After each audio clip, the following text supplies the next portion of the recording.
everyone for your patience. We are ready to roll. Good morning and welcome to the June 7th meeting of the Commission on Ethics.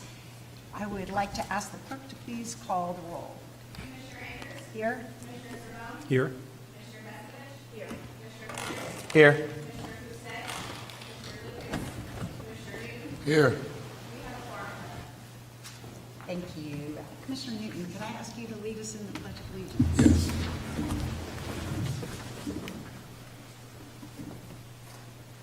I pledge allegiance to the flag of the United States of America and to the republic for which it stands, one nation, under God, indivisible, with liberty and justice for all.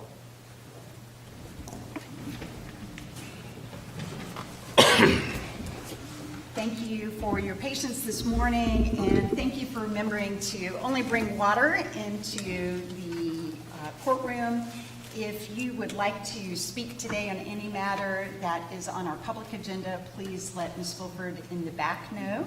And as you all know, please use the microphone so that the public airing of this can pick up the detail of the recording. Pursuant to Section 286, members of the public do have the opportunity to make comment, and we invite you to do so. And as a member of the public who has the prerogative as the substitute chair for Commissioner Lucas today, I'd like to welcome my son, Sam Medina, who is present today just as a visitor. Sam came as his when he was an elementary student on a field trip with Mommy when she was on the commission. And then as a middle schooler, he came here as his civics lessons with Mommy. And now as a recent college grad and kid about to enter the U.S. Marines as an officer, he came with Mommy to his last commission meeting. Congratulations. Thank you for that indulgence. He will gripe all the way home. I would now ask for the review of the minutes from the April 19th meeting and entertain a motion. Move approval. Second. Is there any discussion and changes? Hearing none, all those in favor of the motion, please say aye. Aye. The next item is the consideration of the financial disclosure appeals. There are none who have requested to be heard. Are there any members who need to make a disclosure? Any questions on any of these appeals, or would you like to hear from staff on any of them? If not, I would entertain a motion to hear them as a group. So moved. Second. There's been a motion to consider the financial disclosure appeals in Moss and to approve the recommendations regarding same. And there's a second. All those in favor of the motion, please say aye. Aye. Any opposed? The motion passes. The next item on our agenda is the consideration of an order on a request for an extension in a fairly set of unique circumstances for the filing of a 2023 Form 1 that was brought by Pam Mills on Mr. Joseph Brandenburg's behalf, stating as grounds that he's currently in a medical facility without access to a computer and will be under their care for several months. So this draft order before you grants an extension until November 1st for him to timely file his disclosure form. If there are no questions, I would entertain a motion regarding this. Move approval. Second. Any discussion? All those in favor, please say aye. Aye. Any opposed? The motion passes. Carrie Stillman, our Executive Director, do you have a report for us on expenditures? I do. This is the usual annual expenditure approval request that I do that covers a number of items that you've already approved in our budget, but I like to double down on approvals. And we have our Westlaw contract that exceeds my expenditure authority, as outlined in the memo that you have in your materials. It's the second year for our 6-year lease, and I need to be able to sign off on those invoices. As you know, we have some litigation going on in relation to Form 6s, and representation on this matter is paid on a separate contract other than the advocates. The amounts for those invoices will be paid out of our existing operating budget in 24-25, and if it happens to exceed operating budget, it will come out of carry forward expenses. And then, of course, the Office of Attorney General annual contract for 24-25 for our advocates and their assistant, as well as the additional contract for other types of litigation that we might get involved in. And I seek your approval to sign off on these expenditures as the invoices come. Commissioner Newton? Did our budget for the Attorney General, that doesn't decrease because we only got one advocate now? They pay that, or is it separate, or how does that work? Through the chair, anytime funds aren't utilized by, if there are vacancies and things like that, we get a refund back to it. We get a credit. They bill us quarterly, and we get a credit during one of the quarters for unused amounts of the contract. Thank you. Do we need to move this? Yes, are there any other questions before you do that? Yes, Commissioner Newton? Move approval. Motion to approve the recommended requested expenditures. Is there a second? Second. Any discussion? All those in favor, please indicate by saying aye. Aye. Any opposed? The motion passes.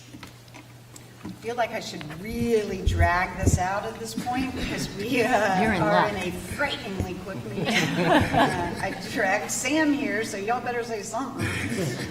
We have the chair's report, which is the one I just made, and that we have a very short meeting, and now the executive director's report. Your wish is my command. No, you don't have to. For briefly, I just want to point out in my executive director's report, I noted that Amelia Naomi would be joining us. Amelia is here this morning, seated with our legal team. She is a recent graduate of the Florida State University College of Law and has joined us as a law clerk. Will be soon taking the bar and then be promoted to the role of attorney. She was a legal intern for us last summer. You might have remembered seeing her. And she, we've had some phenomenal legal interns. We were lucky enough that she wanted to work with us permanently, and she's a real asset to the legal team. So please join me in welcoming her. Welcome. Congratulations. And I will segue into e-filing, and she's already been a big help with that. As you know, we are well underway in our disclosure season, our first one with mandatory e-filing. We provided nearly 40 hours of training to our call center representatives in April and activated that system, and it started out as a slow build, which was good because it gave them a chance to really become familiar and take their time with callers who were calling at that time before the onslaught. Nothing is slow now. Invitations to register were emailed out to filers in late April. The official notices went out May 6th and started hitting people's inbox. As we discussed at the last meeting, we were going to send postcard reminders. We did that May 22nd to filers who had not yet registered. Those got a lot of people's attention. They see the postcards. The calls really started coming in at that time. The number of calls in April into the Commission on Ethics was 3,355 calls. Those are incoming to our system. Some of those might be return calls and such, but that's the number of incoming that hit our office. In May, the number of incoming calls to the Commission was 5,176 calls. Memorial Day week, that was a 4-day work week, there were 1,355 calls. That was after those postcards started hitting. We had 525 calls in one day. We're doing a lot of business at the Commission on Ethics. The call center, since its activation for phones towards the end of March, has taken roughly 3,000 calls and growing. We are thankful for all the calls that we don't have to take. Obviously, some of those calls do need to be escalated, and we're thankful for them. All Form 6 calls that come in go to our staff. Those calls do not go to the call center.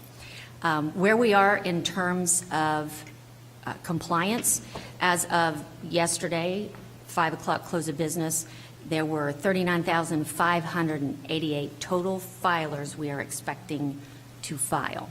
That number tends to change. Sometimes people get added who were on the list originally. Other times people need to be taken off because they were put on in error. But we have 1,700 individuals who filed the Form 6. That's a compliance rate of 30.68% so far. Last year on the same date, we had better compliance. We were sitting in the 60% range. I will note that this year we have more Form 6 filers because we have those city commissioners and mayors who are required to file. And I've heard from a few that they're watching the litigation to see what happens in case the filing requirement might change. So our compliance might be lagging a little bit at the moment, but with qualifying next week, I think we'll see that number grow. Now, we have 6,921 state Form 1 filers who have filed. That's 50.72%, so a little over 50%. So we're halfway there with that. By comparison, at this time last year, we were under 25% compliance. So we're running ahead. 10,348 local Form 1 filers who used to file with their supervisors of elections have electronically filed with the commission. That's 49.14%. Last year, there had been 7,109 filers who had filed at this time, which was a little over 30%. I will note that when it was on paper, the paper notices would go out later in May, so that may explain a little bit of that discrepancy. Interestingly, although we had a few thousand Form 1 filers become Form 6 filers, we have not seen that number of decrease in local Form 1 filers, which means boards have been added through local option or different positions. So our total numbers aren't going down in terms of required filers. So I do like the fact that it seems we're tracking well and doing well in terms of compliance. These numbers are only going up. I check them at 5. If we check them at 5:15, more people have filed. So it's exciting for those of us who spend all day on the phone taking calls to actually see the compliance numbers going up. So we're pleased with that. Valid email addresses continue to be a challenge. We're dependent upon agency coordinators for that. There are, believe it or not, some people who don't have email or don't have access to email, even if they're giving an email address. Those filers take some time. We're pointing them to their local library. We're pointing them back to their appointing authority. So if they're appointed by a town to serve on the board, maybe they can go to the town and someone with the town will assist them. We can work with the folks in the town to get them filed. I spent some time yesterday on the phone with Ethan in Representative Lopez's office. He was assisting a constituent who was a filer, and we worked through it, and he was fantastic. We're seeing a lot of that sort of boots on the ground in the local areas reaching out to us, and we appreciate that. We have a number of appointed and elected officials who are our valued senior citizens. And so some of those folks need some additional help getting registered and getting logged in, tracking between email and the website, getting a multi-factor authentication and putting that back in. So we're spending time with them and having fun getting to know them. They really have a can-do spirit, and once we get them in, we all celebrate a little bit. So some of the calls that we get at the commission can take over an hour. So it is an uphill climb. I will say that despite the amount of work, when I leave each day, I am leaving feeling very proud with a smile on my face, because despite the grind that is happening at the office, the support staff, the financial disclosure staff. Kim is not here this morning because she's back holding it down at the office with so many of us here. But they're working very, very hard. They're being infinitely patient. They're being cheerful, and they're keeping a great sense of humor. And I couldn't be more proud of the work that has been going on. We are hopeful that what we've seen with senior judges this year, who maybe had the most trouble getting in last year, we haven't seen near the difficulty of them getting in. So we feel like this first year is a big hump, and next year will definitely get easier. So we are appreciative to our agency coordinators who are working hard to update emails that need to be updated. We're appreciative to Olitz, who is our IT team working hard, our silent partner in troubleshooting, the CIOs in the Senate and House, Bob Indris and Carrie McEwen, and the local folks who are helping us get everybody in the system this year. I am happy to answer any questions that you might have, but that completes my report. Madam Chair. Yes, Commissioner Severo. For the executive director and our staff, I think it's no surprise that I'm a technological idiot. I've mentioned that repeatedly. It was with no small degree of trepidation that I logged on to try to do this. And I just want to tell you that it was shockingly easy to me to navigate the doing it online system, which I think is a credit to you and your staff and all the hard work that went into building this thing out so that it can be functional. Thank you, Commissioner. I will say that if it weren't for Kim and Lynn and the level of detail and commitment they've had to this project for years, it would not work like it does. So, It was, also, I want to say kudos to that. I got a postcard, got several emails, and Form 6 is something like, you'd rather go get a root canal than do a Form 6. It's just that tedious. But I must say, after all these years of doing them on paper, the site was intuitive. And if you had a question, you hover, and it would give you a quick, concise detail on the question or the thing you're dealing with at that moment. Once filed, you were able to either print it. I printed it and print it to a PDF, so I have it on my computer. And the confirmation notification was almost instantaneous. So the nuances is just having a good email. Because I think it asks you at some point in there, do you want to change your email? But I wouldn't recommend it, because that's the one they're using right now. Until you get it filed and everything is good, then you can go back and change an email. But I want to say it was effortless, and it's going to save a lot of trees, and you're probably going to miss all that paper coming in, and postage and all that. But other than that, I think it's a windfall. Could you, Madam Chair, could you touch some on the 5% and the attorneys? Remember the big hoopla we had about that? How is that with this online filing, or is it an issue at all? Because I did see some quotes about the secondary income and the 5% and all that when I was going through it. But have we had any lawyers, public officials or elected officials that are lawyers that have called and had problems with the 5% thing that we were talking about changing rules or anything on that? through the chair, we did do some rule changing. In terms of the Form 1, it takes a law change.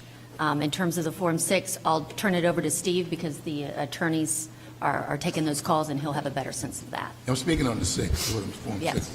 With regard to the Form 6, we are getting some phone calls from people about what to do. They were aware that there was a topic of a rule change perhaps, and some of them are calling to find out what happened, and now we're telling them and giving them the advice that they can disclose a legal client if they had a confidential legal client that would have been a primary or secondary source.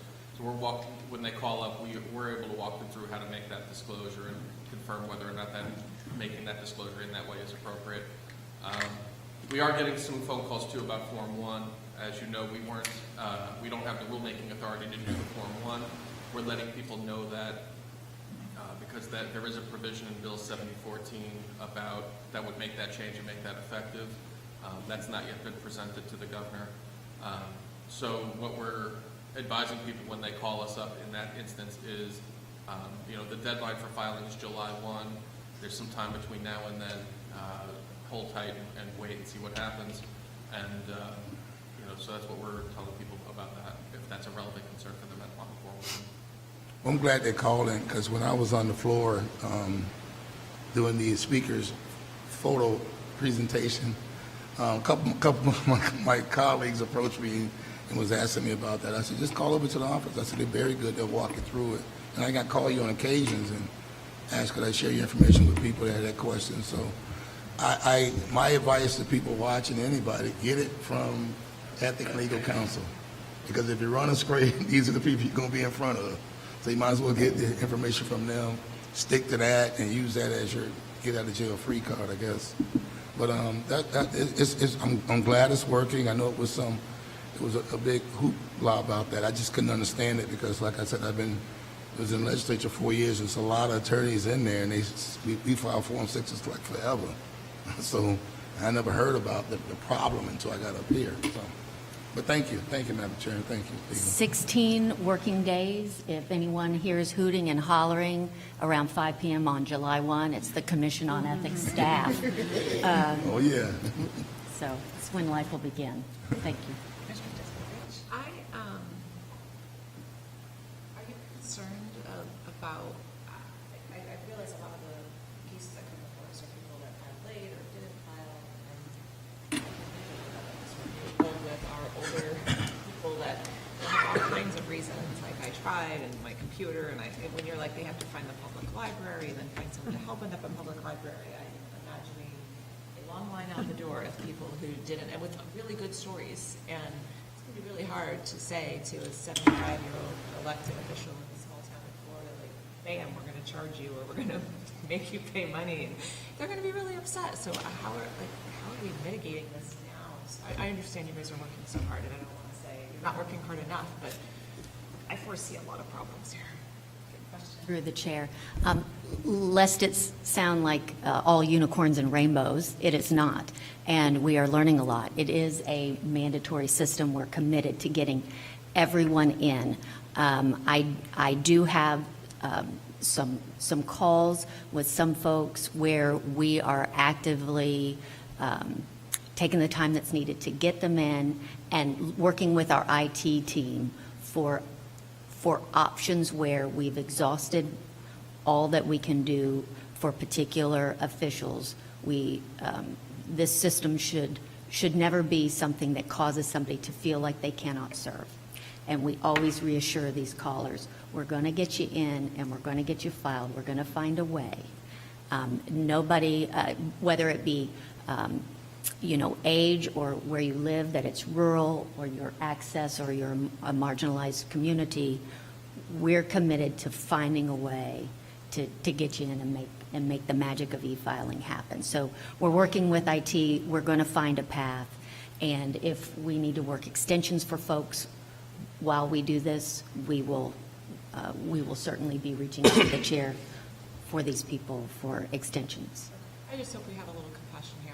'Cause I don't mean to pick on people that are 75. Maybe they're 85 or 90, or maybe they're 42 and technically challenged. I don't know. But, I've dealt with enough people and you see the frustration, and they put it off because they're afraid of it and they know what to do. And then they're going to stand here in tears. And I just want to have compassion and help them get to the life. I assure you, I have heard staff down the halls with them. Those calls are escalated often to us, and there's a lot of compassion, a lot of encouragement that we give these folks. When they apologize to us, we say, do not apologize.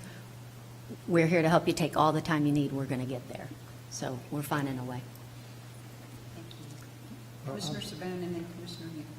I'll be here to testify on behalf of the 75-year-old filers.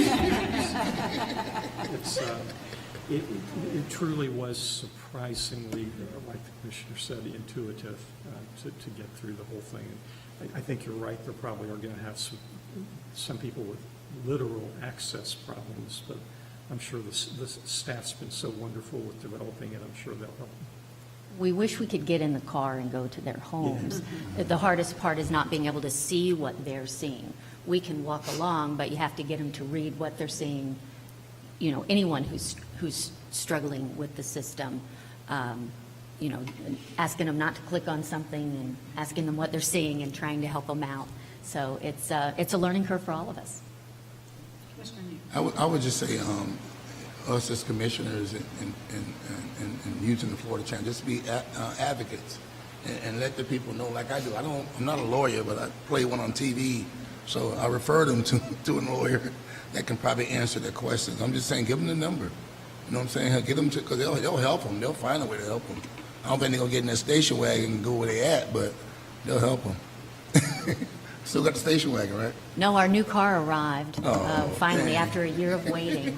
The Ethics Mobile, it's Ethics Mobile 3.0, and it's parked Yeah, but a lot of outside. people know that the capacity we serve in, and they're going to ask, they always ask us questions. If I don't know, I direct them straight to